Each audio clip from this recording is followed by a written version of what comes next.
twal u qed ikomplu jitwalu. Hekk iddeskriva l-waiting lists tal-outpatients fl-Isptar Mater Dei rapport tal-Kummissjoni Ewropea li ma' rapport sab li żmien medju ta' stennija għal appuntament fid-Dipartiment tal-Outpatients fl-Isptar tagħna huwa ta' aktar minn 9 xhur. Ir-rapport ikompli jgħid li l-istennija għall appuntament fi 18 il-dipartiment huwa ta' madwar 10 xhur qabel ma jingħata l-ewwel appuntament għall-outpatients. Is-sitwazzjoni mhix aħjar f'dawk li huma waiting lists għall-operazzjonijiet jew interventi oħra fejn iż-żmien ta' stennija jaqbes il-200 jum.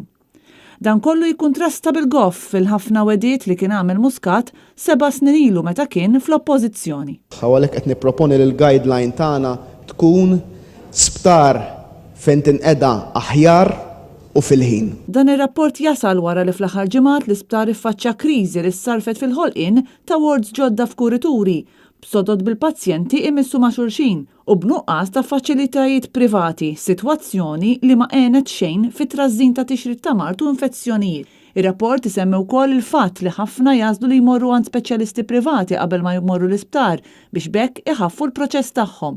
Iżda jgħid ukoll li dan joħloq diffikultajiet għall-anzjani, pensjonanti u dawk bidħul baxx li ma jifilħux iħallsu għal servizz privat u għal daqstant jaqgħu lura ħdejn ħaddieħor. Il-Gvern ta' Muscat fl-aħħar snin daħal f'kontroversi kbar fil-qasam tas-saħħa, l-ewwel bil-beħ ta' 3 sptarijiet lill-kumpanija Vitals, kumpanija bla ebda bażi jew għarfien fil-qasam mediku, u li jingħataw 50 miljun biex jieħdu f'idejhom dawn l-isptarijiet. Imbagħad bit-trasferiment ta' dawn l-istess sptarijiet tagħna lil Stewart Healthcare għal euro wieħed biss. U mbagħad bil-kxif tal-iskandlu Technoline, kumpanija waħda li ngħatat kuntratt tax-xiri tal-apparat għal dawn l-istess sptarijiet. Ir-rapport jgħid ukoll li l-infiq li jsir mill-Gvern Malti fil-qasam tas-saħħa ras għal ras għadu ferm anqas mill-medja tal-pajjiżi Ewropej.